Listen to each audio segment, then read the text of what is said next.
The Other Gods by H.P. Lovecraft. Atop the tallest of earth's peaks dwell the gods of earth, and suffer no man to tell that he hath looked upon them. Lesser peaks they once inhabited, but ever the men from the plains would scale the slopes of rock and snow, driving the gods to higher and higher mountains, till now only the last remains. When they left their older peaks, they took with them all signs of themselves, save once, it is said, when they left a carven image on the face of the mountain, which they called Negranic. But now they have betaken themselves to unknown Kadath, in the cold waste, where no man treads, and are grown stern, having no higher peak whereto to flee at the coming of men. They are grown stern, and where once they suffered men to displace them, they now forbid men to come, or coming to depart. It is well for men that they know not of Kadath and the cold waste, else they would come injudiciously to scale it. Sometimes when earth's gods are homesick, they visit in the still night the peaks where once they dwelt, and weep softly as they try to play in the olden way on remembered slopes. Men have felt the tears of the gods on white-capped Thurai, though they have thought it rain, and have heard the sighs of the gods in the plaintive dawn winds of Larion. In cloud ships the gods are wont to travel, and wise cutters have legends that keep them from certain high peaks at night when it is cloudy, for the gods are not lenient as of old. In Ulthar, which lies beyond the river Sky, once dwelt an old man avid to behold the gods of earth, a man deeply learned in the 7 cryptical books of Hazan, and familiar with the Pnakotic manuscripts of distant Pnakotic manuscripts of distant and frozen Lomar. His name was Barzai the Wise, and the villagers tell of how he went up a mountain on the night of the strange eclipse. Barzai knew so much of the gods that he could tell of their comings and goings, and guessed so many of their secrets that he was deemed half a god himself. It was he who wisely advised the burgesses of Ulthar when they passed the remarkable law against the slaying of cats, and who first told the young priest Atal where it is that black cats go at midnight on St. John's Eve. Barzai was learned in the lore of Earth's gods, and had gained a desire to look upon their faces. He believed that his great secret knowledge of gods could shield them from their wrath, so resolved to go up to the summit of high and rocky Hathig Kla on a night when he knew the gods would be there. Hathig Kla is far in the stony desert beyond Hatheg, for which it is named, and rises like a rock statue in a silent temple. Around its peak the mists play always mournfully, for mists are the memories of the gods. The gods loved Hathig Kla when they dwelt upon it in the old days. Often the gods of earth visit Hathig Kla in their ships of cloud, casting pale vapors over the slopes as they dance reminiscently on the summit under a clear moon. The villagers of Hatheg say it is ill to climb Hathig Kla at any time, and deadly to climb it by night when pale vapors hide the summit and the moon. But Barzai heeded them not when he came from neighboring Ulthar with the young priest Atal, who was his disciple. Atal was only the son of an innkeeper, and was sometimes afraid.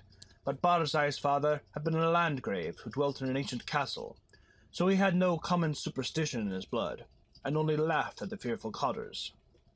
Barzai and Atal went out of Hatheg into the stony desert despite the prayers of peasants, and talked of Earth's gods by their campfires at night. Many days they travelled, and from afar saw lofty Hathig Kla with its aureole of mournful mist. On the 13th day they reached the mountain's lonely base, and Atal spoke of his fears.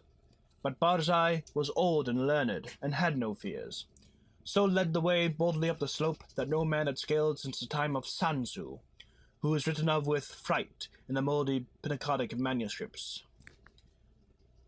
The way was rocky, and made perilous by chasms, cliffs, and falling stones. Later it grew cold and snowy, and Barzai and Atal often slipped and fell as they hewed and plodded upward with staves and axes.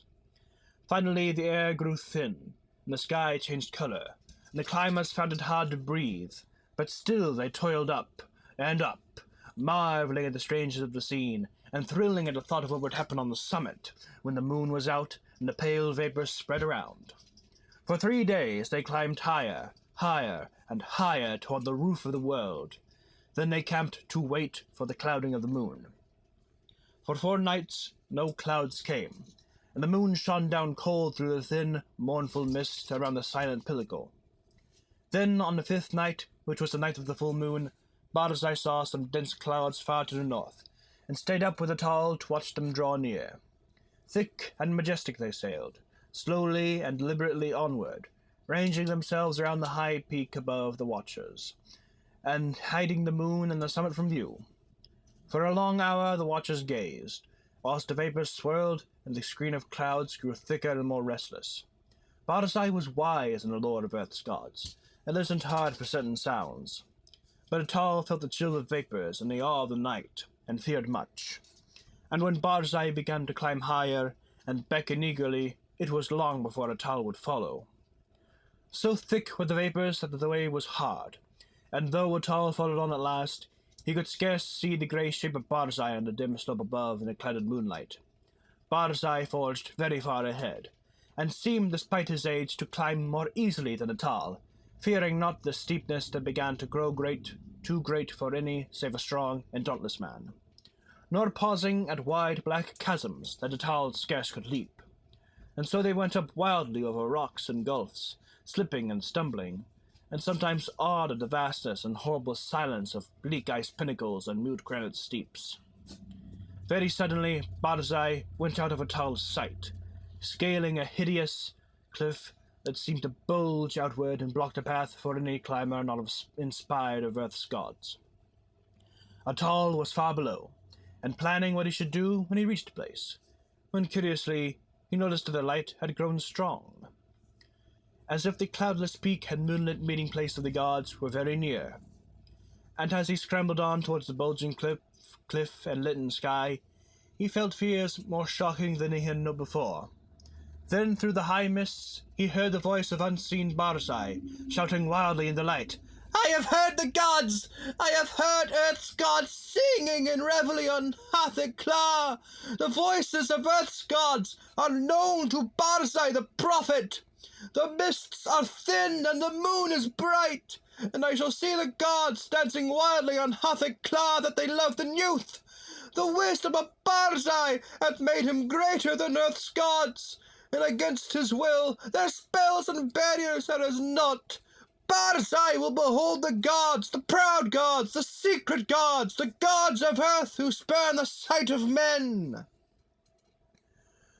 Atal could not hear the voices Barzai heard, but he was now close to the bulging cliff and scanning it for footholds. Then he heard Barzai's voice grow shriller and louder. "The mists are very thin, and the moon casts shadows on the slope.